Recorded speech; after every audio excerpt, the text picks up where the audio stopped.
오늘 우리에게 주시는 하나님 말씀은 전도서 3장 1절에서 15절까지 말씀입니다.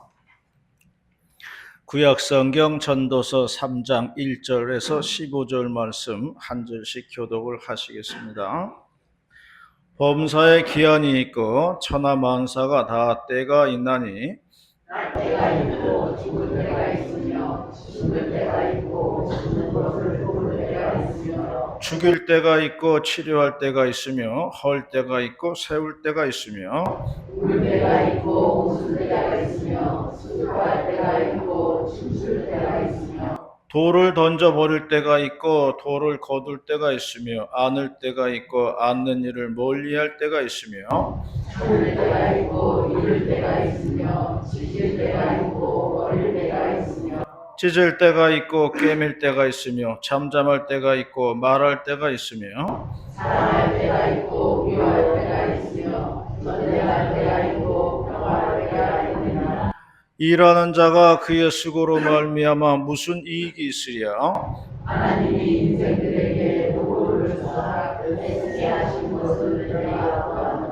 하나님이 모든 것을 지으시되 때를 따라 아름답게 하셨고 또 사람들에게 영원을 사모하는 마음을 주셨느니라. 그러나 하나님이 하시는 일의 시종을 사람으로 측량할 수 없게 하셨도다. 사람들이 사는 동안에 기뻐하며 서로를 행하는 것보다 더 나은 것이 없는 줄을 내가 알아.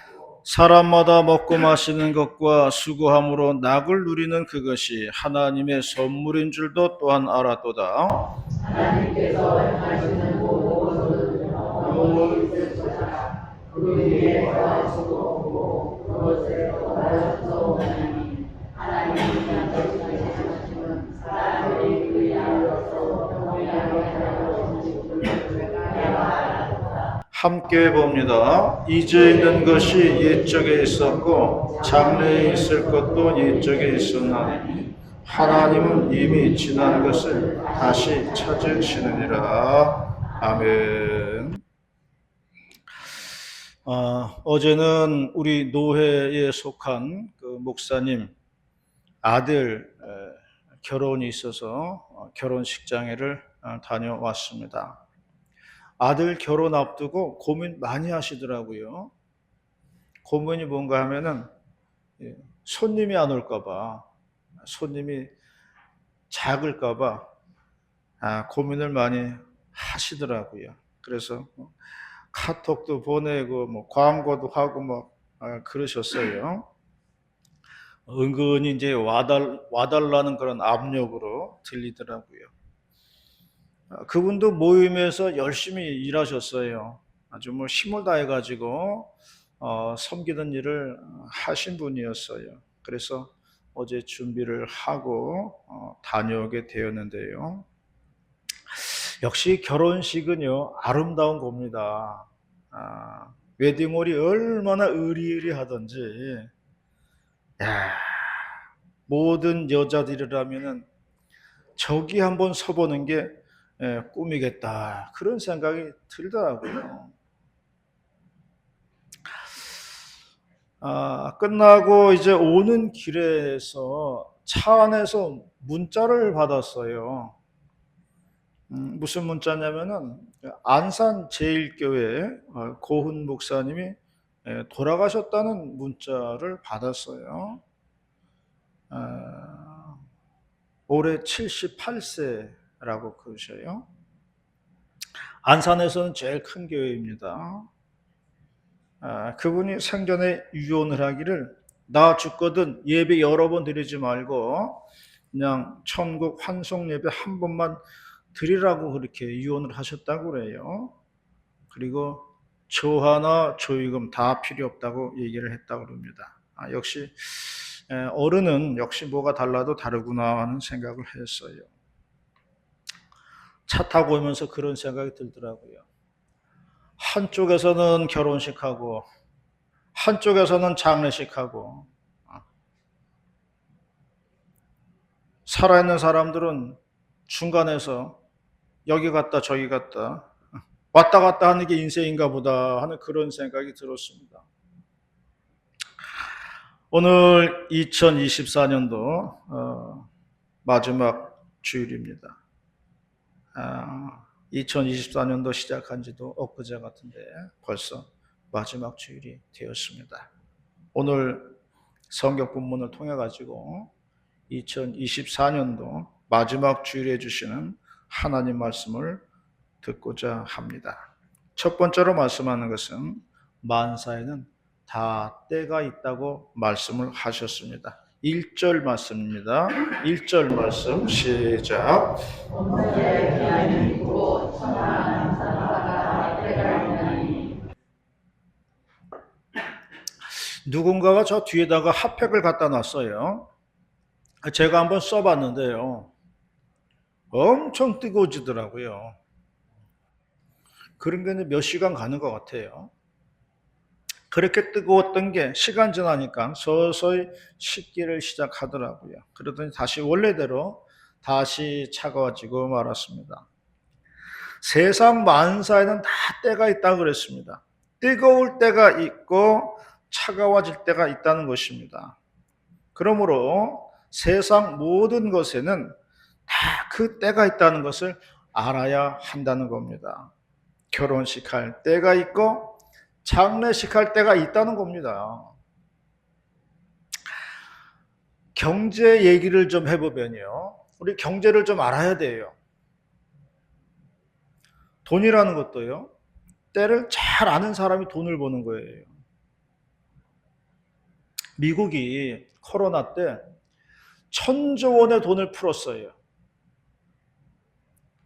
우리나라도 코로나 때 돈 풀었잖아요. 전 국민에게 돈 줬습니다. 저도 뭐 그때 10만 원인가 20만 원인가 받은 적 있잖아요. 그러다 보니까 물가가 엄청 올라간 거예요.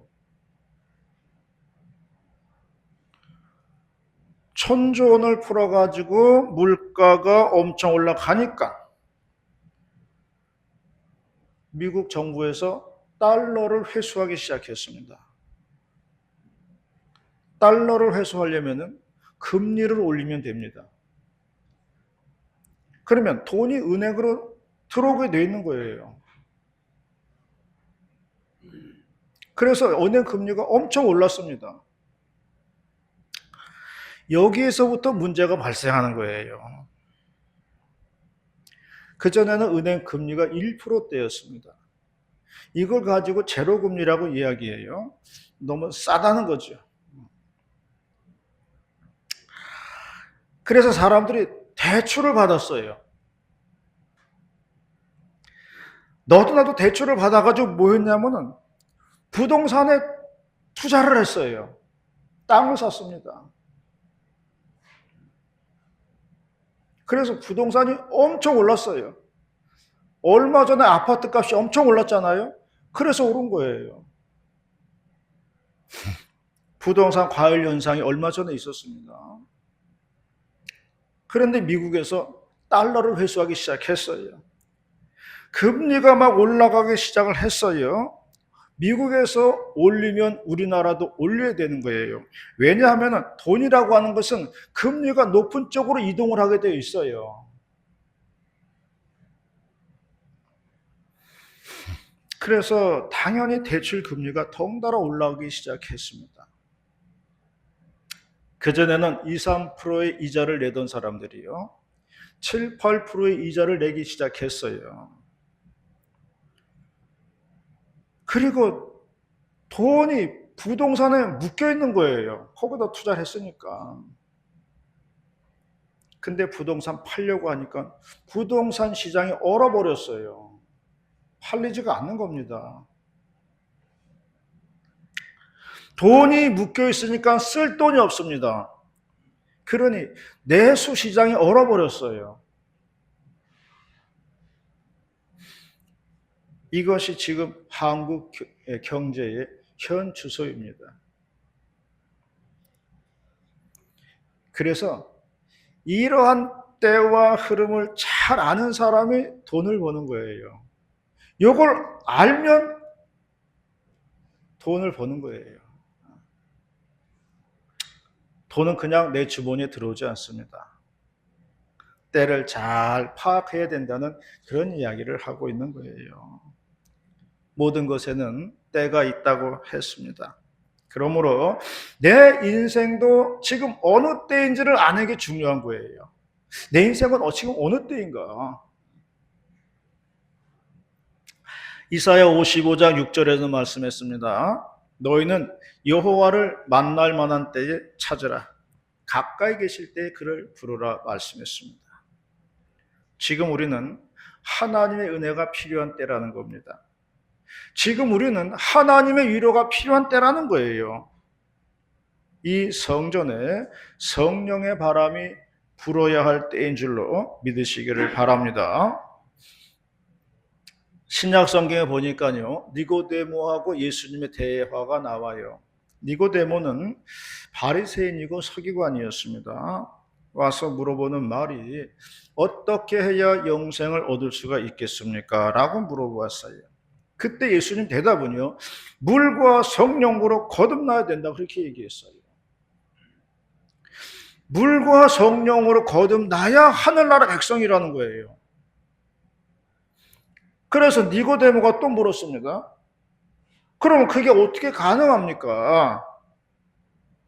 그때 예수님이 대답을 했어요. 바람이 이물어 불되 사람이 알지 못한다. 성령의 일도 이와 같다. 그렇게 말씀했습니다.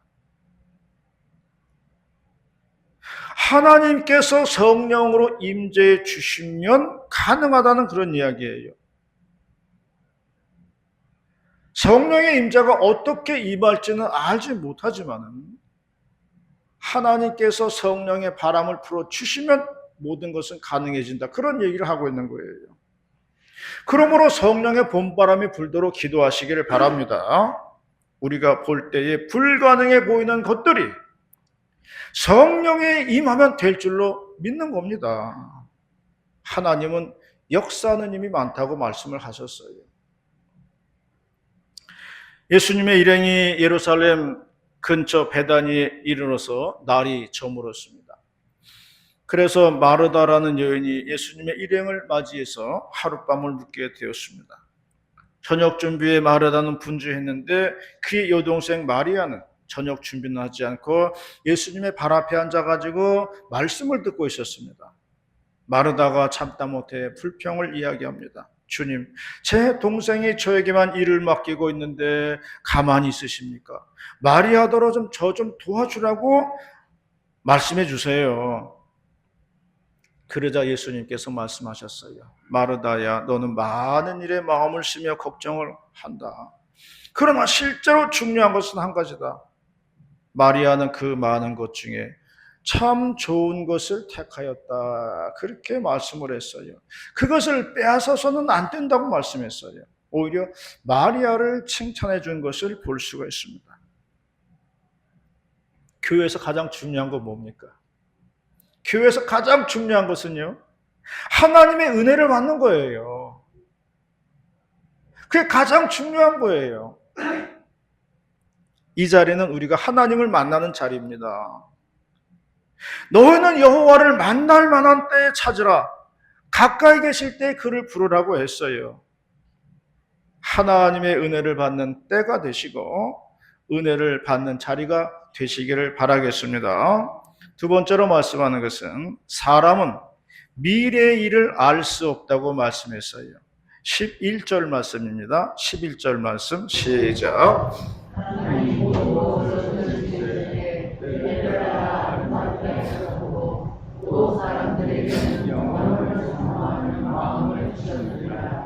하나님의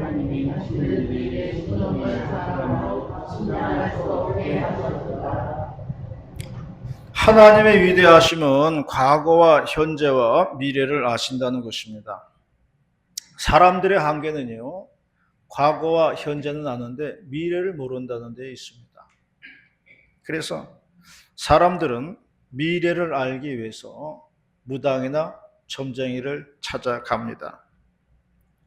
요즘 뉴스 보면요, 법사들이 많이 등장을 합니다. 뭐 건진 법사니 뭐 아기 보살이니 등등 무속인에 대한 뉴스가 많이 나오고 있어요. 그런데 이러한 미신이 얼마나 허무한 것인지를 잘 알려주는 게 이번 사건입니다. 노상원이라고 하는 전 정보 사령관이 있습니다. 이분이 별 2개로 전역을 했어요. 그리고 안산에서 아기보살이라는 간판을 달고 무속인의 생활을 했습니다. 그런데 지금은 계엄의 기획자로 체포가 되어서 앞으로 어떻게 될지 모르는 운명에 처해 있어요. 만약에 자기가 자기 자신의 점을 치고 사주팔자를 보고 자신의 미래를 알았다면 이런 일을 저질렀을까요? 이렇게 된 게 점이나 사주팔자에 나오지 않았을까요? 근데 지금 결과가 이렇게 됐습니다. 점괘가 어떻게 나온 거예요, 도대체? 그러면 이거 믿을 수가 있겠어요? 사주팔자 점괘? 법사라는 사람들이에요. 보살이라는 사람들이에요. 그러므로 미신이나 사주팔자는 믿지 말아야 됩니다.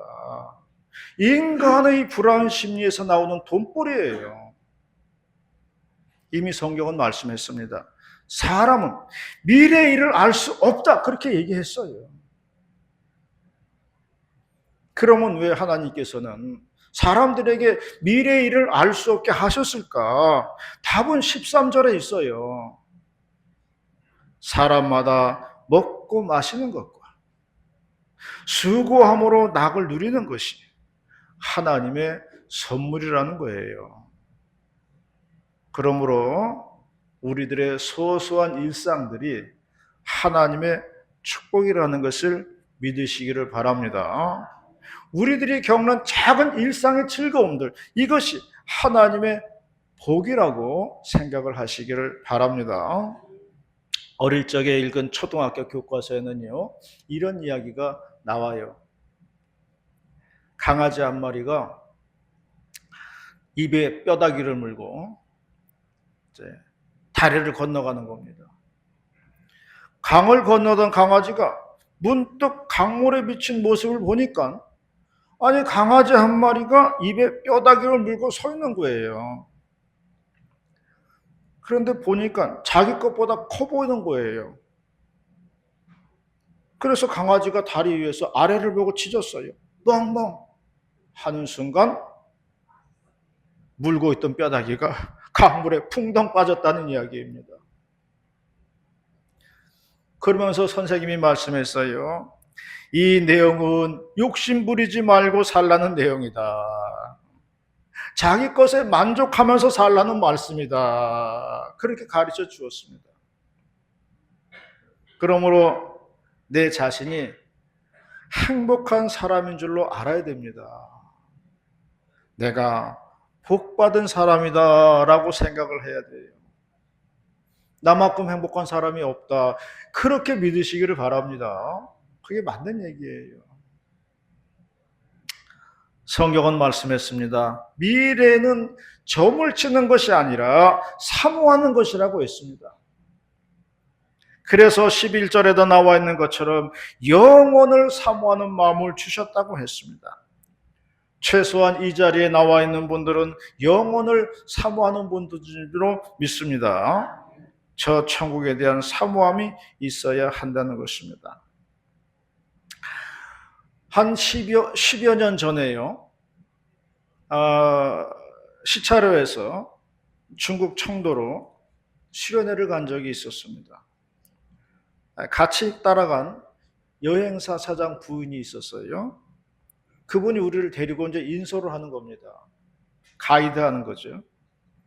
차를 타고 가는데 그 시간이 좀 지루하잖아요. 그러니까 한 사람씩 차에서 노래를 부르는 거예요. 사장 부인이 마이크를 잡더니 그러더라고요. 제가 복음 성가를 한 곡 부르겠습니다. 그러더니 복음성가 부르는 줄 알았더니만 최희준의 하숙생을 부르더라고요. 인생은 나그네 길, 어디로 왔다 어디로 가느냐. 인생은 뻘겋으니 빈손으로 왔다 빈손으로 가는구나. 그러면서 노래를 부르더라고요. 근데 가사를 들어보니까 진짜 복음성가랑 비슷하더라고요. 우리는 다 이 땅의 나그네라는 겁니다. 아무리 지지고 볶고 살아도요, 나중에는 다 떠나는 사람들이에요. 유명하신 분들의 별세 소식을 들을 때마다 숙연해집니다. 또 한 세대가 지나가는구나. 한 세대가 저무는구나. 그런 생각이 들고요.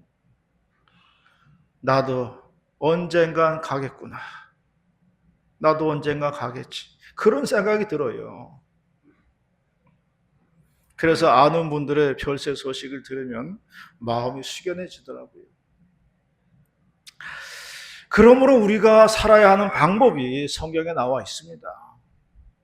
선을 행하며 살라는 거예요. 선을 행하는 것은요, 이 땅에서 우리가 복받는 비결이라는 거예요. 복받기 위해서는 선을 행하라는 거예요. 작은 일상을 감사하라는 겁니다. 하나님을 믿고 경외하면서 살라는 것입니다. 이것이 하나님께서 우리에게 주어진 본분이라는 것입니다. 그러므로 지금 내 인생이 행복하다고 믿으시기를 바랍니다. 지금 내 인생이 감사하다고 믿으시기를 바랍니다. 그러면 우리 인생이 진짜 값진 인생이 되는 것입니다. 올해가 갑진년이더라고요. 나 그거 보고 좀 웃었어요. 말이 좀 그렇잖아요. 값진 인생을 사셨음을 믿는 우리 모두가 다 되시기를 바라겠습니다. 마지막 세 번째로는요, 해 아래는 새 것이 없다고 말씀을 하셨습니다. 15절입니다. 15절 말씀 시작. 있는 것이 왼쪽에 있었고 장래에 있을 것도 왼쪽에 있었나니 하나님은 이미 지난 것을 다시 찾으십니다. 설교를 준비하려면요, 이것저것 찾아서 읽는 것도 많아요. 많이 찾고 뒤져서 해야 돼요. 어제는 설교 준비를 하다가 불교 신문을 봤습니다. 불교 신문을. 스님들은 어떻게 설교하나 궁금하더라고요. 그래서 제가 그 글을 읽어보니까 그분들도요, 재밌게 글을 쓰더라고요. 내용은 이런 거예요. 그분 이름은 법철 스님이에요. 그분이 얼마 전 놀라운 소식을 전화로 들었다는 겁니다. 뭔 소식이냐면 예전에 자신이 주지로 재직했던 산사의 여성 신도 회장이 파산을 해가지고 충청도 쪽 본사에 부탁해가지고 사찰 일을 이제 하고 있다는 그런 소식이었습니다. 사찰에서 일을 한다는 거예요. 머리가 백발이 된 신도 회장이 사찰에서 호구지책을 위해서 일을 한다는 말을 듣고 귀를 의심했다는 거예요. 1980년대 초반에 이 스님은 전남에 있는 조계종의 본사인 대흥사 교구에 국보 32점 있는 말사인, 저 끝에 있는 작은 그 절이겠죠.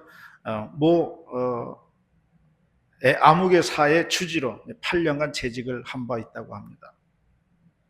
그때 국보가 많은 산사에는 군에서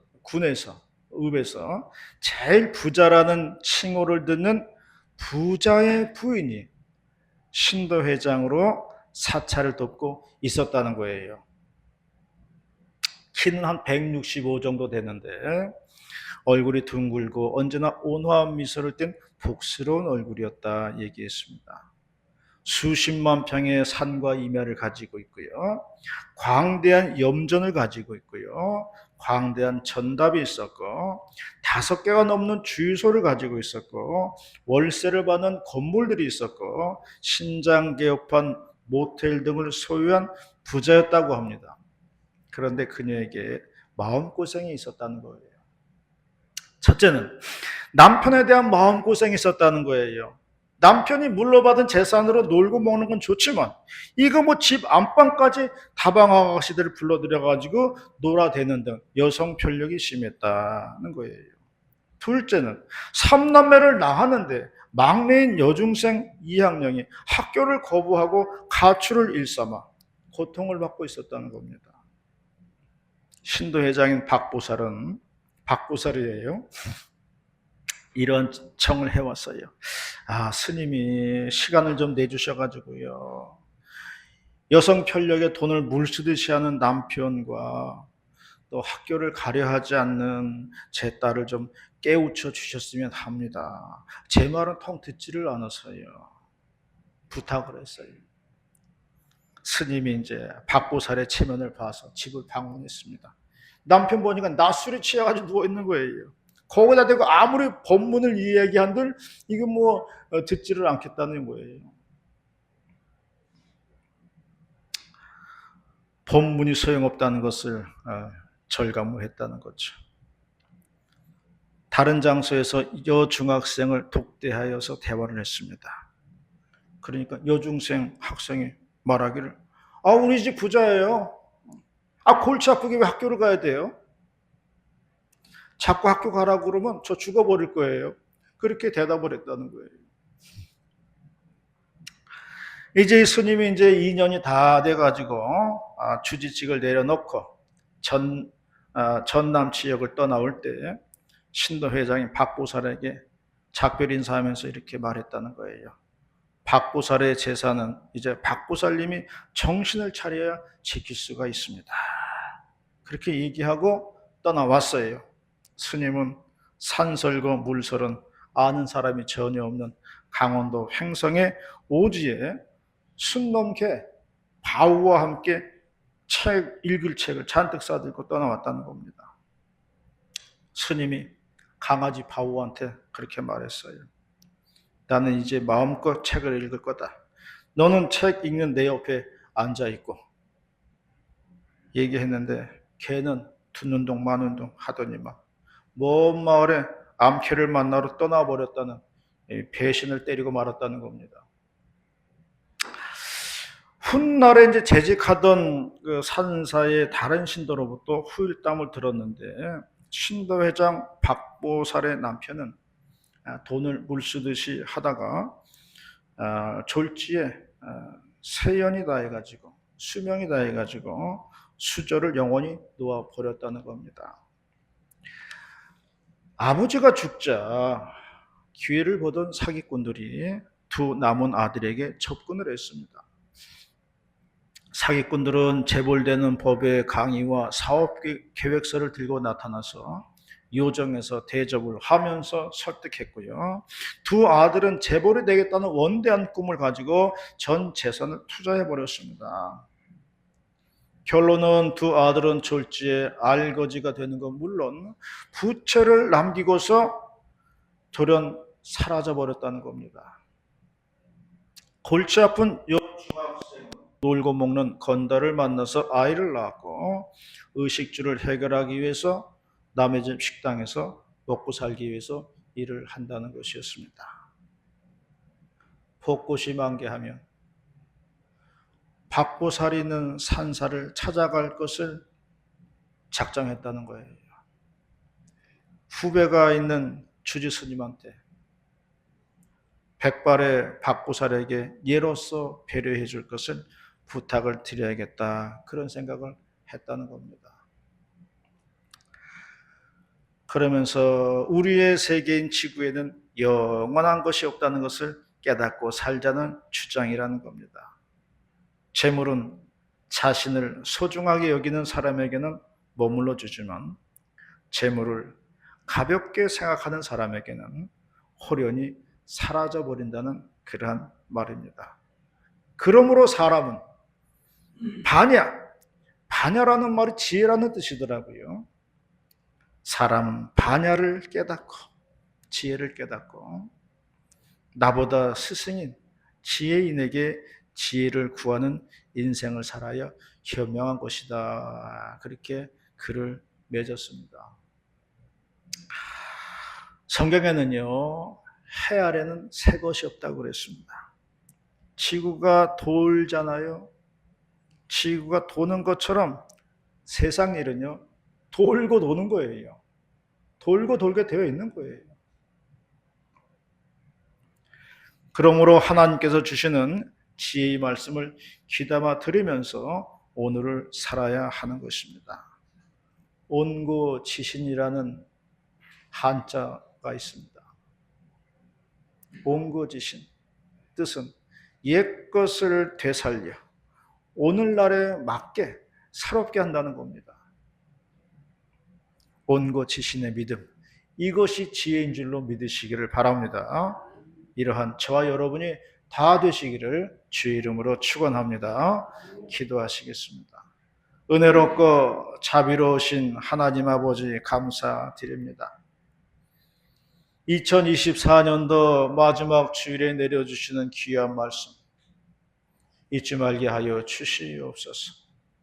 그리하여 지혜로운 인생을 살아갈 수 있도록 인도하시고 역사하여 주시옵소서. 주님을 믿고 말씀에 순복하는 하늘의 백성들이 하늘의 은총과 축복으로 살아가는데 부족함이 없도록 우리 주님 인도하시고 역사하여 주시옵소서.